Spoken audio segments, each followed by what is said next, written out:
नमस्कार, स्वागत है आपका हमारे इस YouTube चैनल पर। मैं मुनमुन श्रीवास्तव आपका हार्दिक अभिनंदन करता हूं। दिल्ली विश्वविद्यालय में इन दिनों डूसू प्रेसिडेंट रौनक खत्री चर्चा में है। पिछले दिनों Shri Ram college of commerce में ने उनकी एंट्री जो है वो बैन कर दी। स्टूडेंट्स के कुछ मुद्दों को लेकर गए हैं और विश्वविद्यालय समुदाय में ये चर्चा रहती है कि रौनक बदतमीज़ी से बात करते हैं और उन्हें बोलने की ज़रा भी तमीज़ नहीं है और उन्हें बात बात पर गुस्सा आता है। लेकिन छात्र कहते हैं कि वो हमारे मुद्दे भी उठाते हैं। आज हमारे साथ रौनक खत्री हैं, एक बार फिर ये डूसू प्रेसिडेंट हैं। और बच्चों से जब हमने बात की तो उनका यही कहना है कि वो हमारे लिए गए थे और बदतमीज़ी उनके साथ भी उस कॉलेज में हुई। इसके अलावा एग्ज़ाम से जुड़े इशू पे भी रौनक से बात करेंगे। स्वागत है रौनक हमारे चैनल पर। रौनक, ये चर्चा है कि बहुत गुस्सा आता है आपको, तो क्यों आता है इतना गुस्सा? गुस्सा मुनमुन जी, गुस्सा नहीं है, वो एक पीड़ा है जो स्टूडेंट्स को होती है, एक परेशानी है। उसको देख के दिल रोता है कि किस प्रकार से स्टूडेंट दिल्ली यूनिवर्सिटी में परेशान है। तो जो अंतर आत्मा जिसको कहते हैं, इनर सोल बाहर निकल कर आता है, तो वो अपनी जवाब देता है। हमारा गुस्सा नहीं है वो। अब आप मेरे ऑफिस आए हैं, पूरे रिगार्ड्स के साथ, पूरे मान सम्मान के साथ हम बैठकर आज चर्चा कर रहे हैं, पर जो गलत हो रहा है तो तब दिल दुखता है। एसआरसीसी ने तो आपकी एंट्री बैन कर दी है। उनके स्टाफ एसोसिएशन ने एक प्रस्ताव पास किया था। ये सूचना भी मुझे आपसे ही मिल रही है। अभी मैं एसआरसीसी जाऊंगा। किसी में हिम्मत नहीं है कि वो डूसू प्रेसिडेंट की एंट्री किसी भी कॉलेज में जाने से रोक दे। किसी के बाप का कॉलेज नहीं है, स्टूडेंट्स का कॉलेज है। एक से और भी है, अभी स्टूडेंट्स के कई ग्रुप भी आपको मिले हैं कि उनके जो रिजल्ट आए हैं 5th सेमेस्टर के, उसमें काफ़ी डिस्क्रिपेंसी है। तो क्या आपको लगता है कि जो परीक्षा विभाग है दिल्ली विश्वविद्यालय का, वो अपने आप को हाईटेक तो बनाने की कोशिश कर रहा है, लेकिन शायद जो है उसकी चाल अभी पुरातन युग की तरफ पहुंच चुकी है? आपकी बात से मैं 100% सहमत हूँ। एग्जामिनेशन ब्रांच ने एक फॉर्म स्थापित किया है जो अपने ऑफिस के बाहर लगाया है। QR स्कैन कीजिए, हम आपकी समस्या का हल करेंगे। जब मेरी कुछ स्टूडेंट से भी बात हो रही थी तो उससे समस्या से ये समाधान निकल कर आया कि वो दिखाने के लिए लगाया गया है, पर अभी तक कुछ जो समस्या पे QR कोड है उसका कोई समाधान नहीं हुआ। साथ ही साथ जो रिजल्ट्स की बात है, रिजल्ट्स में इतनी सबसे ज़्यादा प्रॉब्लम अगर मेरे पास इस ऑफिस में बैठने के बाद आज तक आई है तो एग्जामिनेशन ब्रांच से रिलेटेड समस्याएं हैं। या तो किसी का ER गलत शो कर रहा है, जिसने पेपर दिया उसको भी फेल दिखा दिया गया, जिसने पेपर नहीं दिया उसको भी मार्क्स में पास कर दिया गया। ऐसी मार्कशीट्स हमारे सामने निकल कर के आई हैं। किसी में तो पास और किसी उसी मार्कशीट में वो फेल है। तो इस पूरे एग्जामिनेशन ब्रांच की जो एक सीरीज़ है, मैं जल्द उसको भी उजागर करूँगा, क्योंकि अभी जो 5th सेमेस्टर का रिज़ल्ट आया ये काफ़ी समय से लंबित था, ये आना था, पर ये आ ही नहीं रहा था। इसका क्या रीज़न है? क्या समय से पेपर चेक नहीं होते? हमारे पास तो पेपर चेकिंग से लेकर भी एक प्रूफ सामने आया है। जब एग्जामिनेशन ब्रांच का स्कैम उजागर करेंगे तो उसको बाकायदा मैं दिखाऊंगा कि किस प्रकार से DU में पेपर चेक होते हैं। जो DU के प्रोफेसर्स भी नहीं है वो तो DU के पेपर चेक कर रहे हैं। तो क्या हम देश का भविष्य एक्सपेक्ट कर सकते हैं कि एक सुनहरा भविष्य तय हो जब चेकिंग ही नहीं है? तो कोई भी इसका मतलब DU में एडमिशन लेकर पढ़ कर पास हो सकता है। अगर चेक ही बाहर के जो है बच्चे कर रहे हैं या जो नॉन प्रोफेसर्स हैं वो कर रहे हैं, तो पेपर चेकिंग भी अपने आप में एक सवाल है कि क्या मार्किंग स्कीम है। वो आज तक एग्जामिनेशन ब्रांच पे उस चीज़ ने ध्यान नहीं दिया। तो इस चीज़ को भी प्रशासन को जो है नज़र डालने की ज़रूरत है और इसको समाधान करने की ज़रूरत है। क्या आपको लगता है कि दिल्ली विश्वविद्यालय जो है 4th ईयर को लेकर उसमें क्लैरिटी नहीं है? अभी भी आपके पास बच्चे आते हैं अभी? बिल्कुल, 4th ईयर को लेकर क्या क्लैरिटी है? पहले तो ये कहा गया था कि 7.5 CGPA लाने वाला बच्चा 4th ईयर में जाने के लिए एलिजिबल होगा। कौन कौन से कॉलेज ऑफर कर रहे हैं 4th ईयर, वो क्लैरिटी नहीं है, सबसे पहली बात तो। और 4th ईयर में क्या बेनिफिट है या MA में एडमिशन लेने में क्या बेनिफिट है, उस चीज़ की आज तक क्लियरेंस नहीं हुई। जो हमारा MA का कोर्स है वो एक पूरा डिज़ाइंड कोर्स है जिसमें रिसर्च से लेके डेवलपमेंट तक का पूरा एक करिकुलम चलता आता था। उसको अगर एक ही ईयर में आप कंप्लीट करेंगे, जो आप रिसर्च स्कॉलर से बात करेंगे, जो पुराने समय में जो रिसर्च स्कॉलर्स DU से पढ़कर ग्रेजुएट होकर PhD कर गए हैं, तो वो 4th year under graduate programme को तो बिल्कुल ही खारिज कर रहे हैं। कि उस चीज़ में तो आप रिसर्च जो 2 साल की होनी चाहिए वो रिसर्च तो कर ही नहीं पाएगा। अब 1 साल में वही मार्क्स का क्राइटेरिया डाल दिया गया। क्या शॉर्ट प्रोसेस का प्रक्रिया है क्या एजुकेशन? एजुकेशन एक लॉन्ग लास्टिंग प्रोसेस है।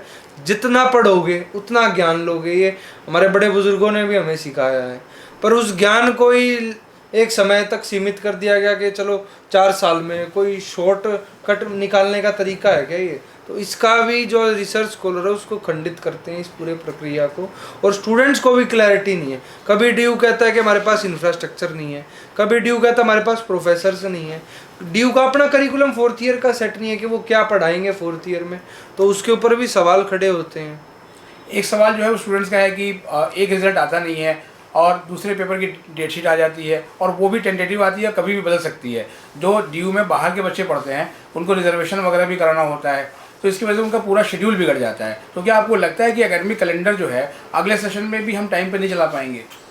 इस बात पे तो एग्जामिनेशन ब्रांच जवाब दे पाएंगे कि वो क्या कैलेंडर निकालते हैं, पर हाँ वो कहीं ना कहीं लेट होते हैं अपने प्रोसेस में, जिस वजह से स्टूडेंट्स को प्रॉब्लम फेस करनी पड़ती है।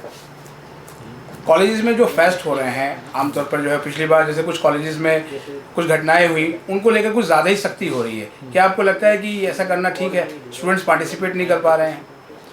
स्टूडेंट्स सख्ती करना, अगर वैलिड आईडी पास है, दिल्ली यूनिवर्सिटी का स्टूडेंट है, तो एंट्री मिलनी चाहिए। अगर दिल्ली यूनिवर्सिटी का स्टूडेंट ही नहीं है और वो ड्यू में एंट्री लेना चाह रहा है तो उसके लिए भी कोई प्रोविज़न कॉलेज अथॉरिटीज़ तय करे, कोई एक टिकट का अमाउंट तय करे जो आउटसाइडर्स को एक वैलिड एंट्री पास के तहत उनको एंट्री मिले। तो एक प्रॉपर एक चैनल होना चाहिए, जो नहीं अभी हाल ही में घटना विवेकानंद कॉलेज से हमारे सामने निकल करके आई है कि स्टूडेंट्स को बाहर रोक दिया गया है। पहले कोई नोटिस नहीं था ऐसा, एकदम से प्रिंसिपल ने अपना डिसीजन बनाया, या वो किसी और का डिसीजन उन्होंने स्टूडेंट्स के ऊपर थोपा है, ये भी सवाल निशान खड़े होते हैं। मैं आपसे अनुरोध भी करूँगा एक बार विवेकानंद कॉलेज आप जाकर प्रिंसिपल से भी बात करके आइएगा कि क्या उन्होंने ऐसे रीजंस रहे जो लास्ट मोमेंट पे एंट्री रोक दी गई। एक और भी सवाल है जो है वो रौनक ड्यूज के एडमिशन से जुड़ा हुआ। एडमिशन में ट्रांसपेरेंसी एक बड़ा सवाल जो है बन गया है जब से सीयूटी आया है जी। और इस बार भी अभी जैसे सीयूटी के फॉर्म आए थे, ड्यू ने सिर्फ एक वेबिनार किया स्टूडेंट्स को अवेयर करने के लिए, 19 दिन में एक वेबिनार। क्या आपको लगता है कुछ और भी चीज़ें होनी चाहिए? सबसे पहले तो अगर यूजी के एडमिशन की बात करेंगे तो आज तक हमेशा लिस्ट आउट होती है कि इस स्टूडेंट के इतने मार्क्स और इसको ये कॉलेज अलॉट हो गया। अब वो लिस्ट ही शो नहीं करता। अगर आपके मान लीजिए सीयूटी में 500 मार्क्स हैं आउट ऑफ 800, आपको for an example Ramjas college allot हो गया, मेरे 505 मार्क्स हैं, मेरे को वो कॉलेज रामजस अलॉट नहीं हुआ, तो ये मैं कहाँ से देख पाऊँगा? एक नॉर्मल स्टूडेंट या एक आउटसाइडर भी लिस्ट तो देख ही नहीं पाएगा।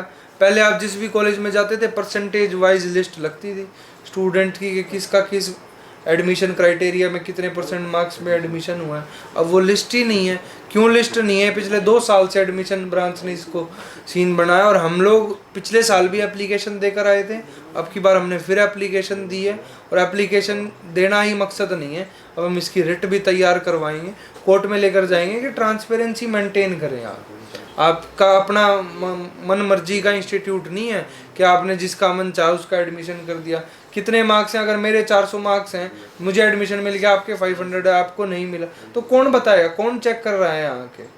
वो ट्रांसपेरेंसी होगी जब लिस्ट मेरिट की आउट होगी। जब मेरा LLB में एडमिशन हुआ था, मेरे 311 मार्क्स थे आउट ऑफ 400। उस LLB की एंट्रेंस वो लास्ट थी, उसके बाद से आज तक मेरिट लिस्ट ही नहीं अनाउंस करी। स्टूडेंट्स के पोर्टल पर जो है मार्क्स शो करते हैं। हंस क्यों रहा भाई? तुमने हंसी आवा है क्योंकि स्टूडेंट खुद ही देख सकता है और कोई देख भी नहीं सकता। हाँ, नहीं देख सकता। पहले ये पता होता था कि इसका एडमिशन अगर इतने परसेंटेज में होगा तो मेरा इतना तो कम था इसलिए नहीं हुआ। बिल्कुल। अच्छा, एक जो है वो आज का लास्ट सवाल जो है वो जिसने आपको पॉपुलर किया ड्यू में, मटका मैन के रूप में फेमस हुए आप। अभी फिर से गर्मियाँ बढ़ गई हैं और इस बार तो बहुत जल्दी आ गई हैं और स्टूडेंट्स ये कह रहे हैं कि उनके वाटर कूलर और एसीज आ तो गए हैं लेकिन लग नहीं रहे हैं। तो क्या आपको लगता है कि ये भी एक बहुत बड़ा मुद्दा है? साउथ कैंपस में, नॉर्थ कैंपस में हम अपनी तरफ से मटके इंस्टॉल करेंगे अभी हाल ही 15 दिनों के अंदर अंदर, और पूरे कॉलेज टाइम में इन मटकों को हम लोग अपनी पानी की सप्लाई चालू रखेंगे डुसू की तरफ से, हमारी तरफ से। साथ ही साथ जिन जिन कॉलेजेस में नहीं है, तो मेरी पार्टी में भी, अपनी पार्टी में भी बात हो रही है, वाटर कूलर्स हम बाहर से स्पॉन्सर्स भी लेकर आएंगे तो वाटर कूलर देंगे, क्योंकि ड्यू तो फेल हो चुका है। आज के टाइम पे वो पानी भी नहीं दे पा रहे हैं, तो उनसे हम क्या उम्मीद करें? हमें खुद ही अपने दम पर एफर्ट्स करने पड़ेंगे और उन एफर्ट्स को करने के लिए हम तैयार हैं।